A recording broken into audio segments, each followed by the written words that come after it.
اور پھر عربی میں اس میں ویسے ہی ایک روحانیت ایک حسن ہے.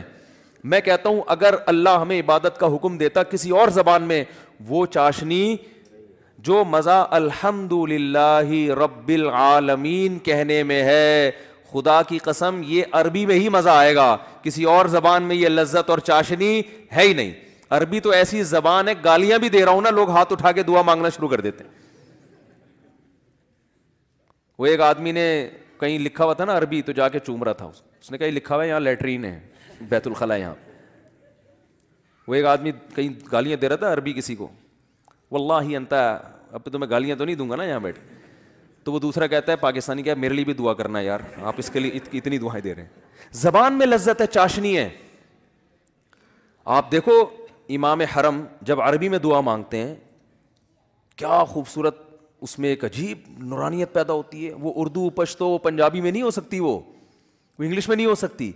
ایسی زبان کی اللہ نے سلیکشن کی. آپ دوسری زبانوں کو اٹھا, ہندو کی دیکھ لو, وہ چاشنی وہ لذت نہیں ملے گی آپ کو, کسی بھی زبان میں نہیں ہے. قرآن عربی میں انسان پڑھتا ہے, سورہ مریم دیکھو, کاف ہا یا عین صاد, ذکر رحمت ربک عبدہ زکریا اذ نادى ربہ نداء خفیا قال رب انی وہن العظم منی واشتعل الرأس شیبا ولم اکن بدعائک رب شقیا. ایسے خوبصورت الفاظ ہیں کہ جب حضرت جعفر طیار نے نجاشی بادشاہ کے سامنے سورہ مریم پڑھی ہے نا, وہ پھوٹ پھوٹ کے رونے لگا, اس کی داڑھی تر ہو گئی, بھیگ گئی داڑھی, جتنے پادری بیٹھے تھے سارے رونے لگے. میرا جو جمعے کا خطبہ ہے نا انٹرنیٹ پہ پہلے ڈالا ہوا تھا, ہم نے نکال دیا, پھر وہ اس کے نیچے انگریزوں کے کمنٹس میں نے دیکھے کہ یار ہمیں ایک لفظ بھی سمجھ میں نہیں آ رہا مگر یہ مزہ بہت آ رہا ہے اس کو سننے میں. گوروں کے کمنٹ میں نے خود پڑھے ہیں, وہ عربی کا خطبہ, تو وہ خطبہ سمجھ میں نہیں آ رہا پھر بھی مزہ. اور یہ مزہ وہ نہیں ہوتا جو موسیقی میں ہوتا ہے, موسیقی کی لذت اور طرح کی ہے, اور روحانیت کی جو لذت ہے وہ بالکل اس سے الگ ہے. تو خطبہ ہے کوئی گانا تھوڑی ہے جو اس میں کوئی لذت ہو.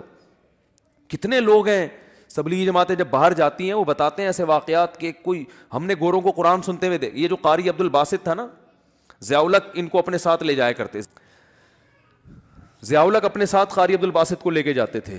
رشیا لے کر گئے ہیں اپنے ساتھ.